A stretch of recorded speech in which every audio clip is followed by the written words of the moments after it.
This is going to be a quick video on how you can make some really simple little gifts or items to have around your house or outside in the garden. All I've got here is a couple of little jars. Now you can do this with larger jars if you wish. I'm a crafter, not a hoarder, but I am a hoarder. And I've had these quite a long time. Now the best thing to do first is give them a bit of a clean, and I'm going over them with some 99% alcohol just to get rid of any dirt on there, because that's going to make a real big difference. Now, these have got little ridges on them going all the way around, but that's not going to matter at all for what I'm going to do, because I'm going to mosaic them. Oh look, there's a big mosaic tile there. One I'm just going to do with random colours, and the other one I'm going to do with lines of colour. Now, hopefully, I'm going to sort out the right colours here. I will get someone to come and check them just in case. So I'm all ready now to put these on, and it's really easy to put them on. Now, normally I would, if I'm doing something flat, I'll put them on using wood glue because they work really well like that.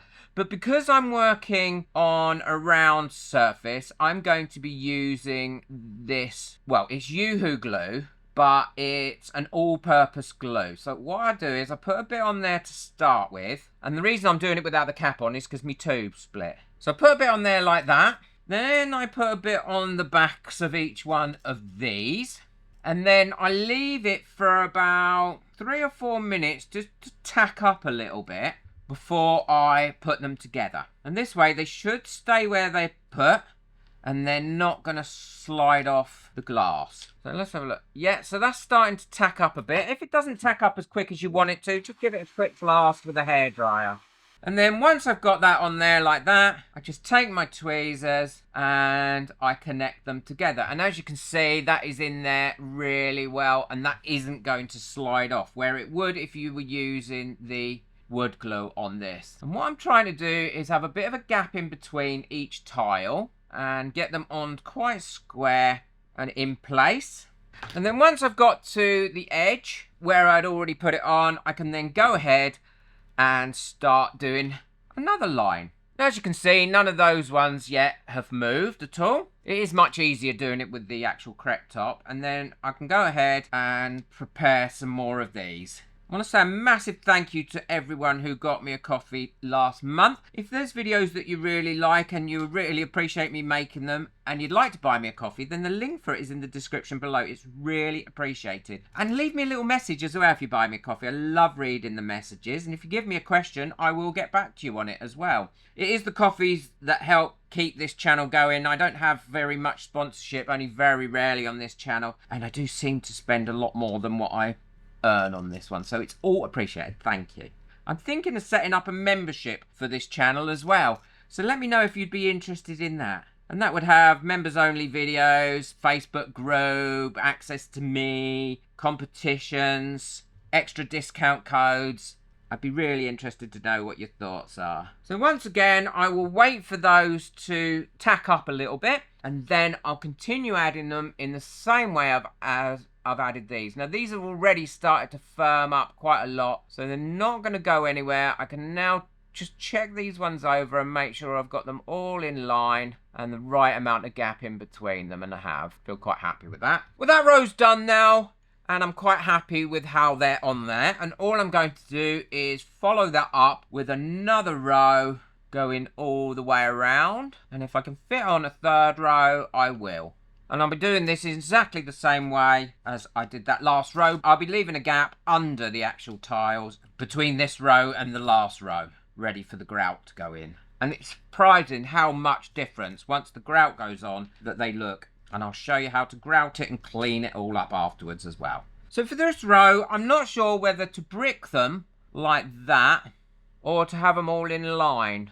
I'm going to put these ones in line. I might brick the random one, I think, when I do the random colours on that next one. Well, there is enough room to be able to put the next row on. It is going to come slightly over that edge, but that isn't a problem because we can deal with that once we start to put the grout on. So if you can see, that is coming over there slightly, but I'm not worried about that at all. So again, I'm just putting these on in line with these ones. This one's finished now, as far as putting the tiles on, and all I'm going to do now is wait for that to dry up. And I'm going to let that dry overnight for probably about 24 hours. And now I'm going to do the random ones in exactly the same way, going round in a line, and then I think I'm going to brick these ones, so offset them, rather than put them in lines, because I think it will look quite nice done like that. Well, these are all nice and dry now, so I can start putting the grout on. I've got ready mixed grout here, and all I'm using for this is a little stick,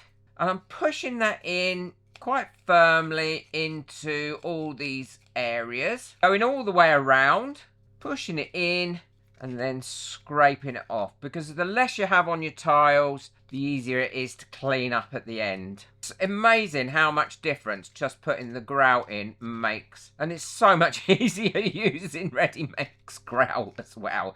And it lasts for ages. I've had this pot of grout ages. So now I've got that all on, what I'm going to do is go around with my stick, scrape as much of that off as I possibly can.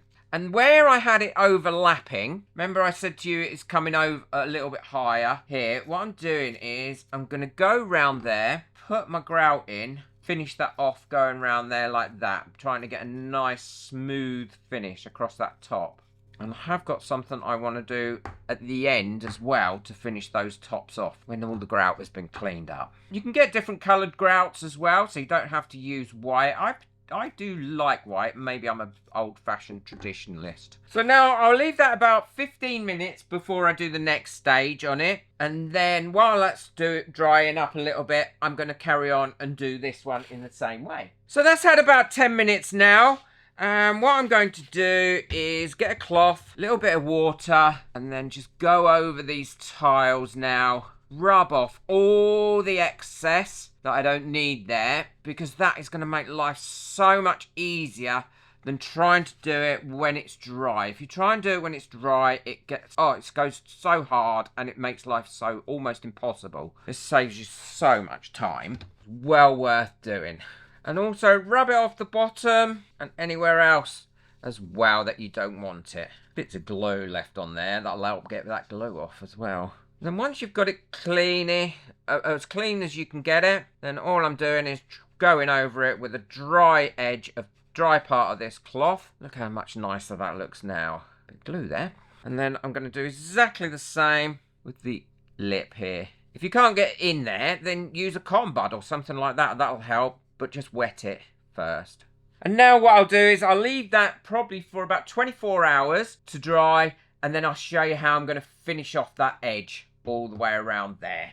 They're all nice and dry now, and I've cleaned them up. And what I'm going to do is, so they don't look quite so much like jars, I'm going to put some gold leaf all around this rim. Firstly, I'm adding my gold leaf glue, my gilding adhesive, putting a nice layer of this on. I'll know when it's dry, as it will go lovely and clear. A lot of people ask me if you can use Mod Podge for gold leaf.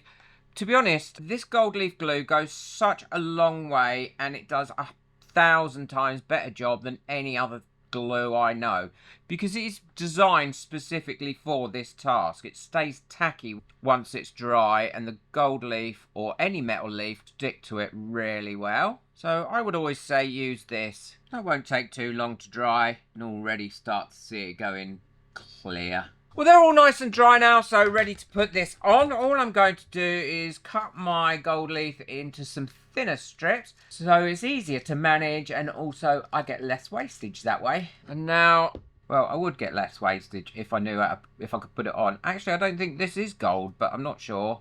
I'm not sure what colour that is, to be perfectly honest. And then once we've got that on there, all I need to do is lightly go over that with a brush, brush that in and brush it down so it's nice and smooth. Get rid of any of the extra bits. I'll go ahead, finish the other one, and then I'll show you what they look like completely finished and how I'm going to use them. Well, I'm really pleased with the way they've came out. They look great, and finishing them off with the gold leaf just makes them feel complete and no longer like a jar. Now, they can be used for lots of different things. I'm going to be using them for tea lights, but you could use them, you could put nuts in them, sweets in them, any sort of thing, because they're a proper glass, and whatever you put in them is not going to affect in any way the glass. They are ideal for using for tea lights, and also it's going to shelter them. They look nice on a coffee table, around the bath, or anywhere like that, I think. I love them. I'm really pleased with them. Let me know in the comments what you think.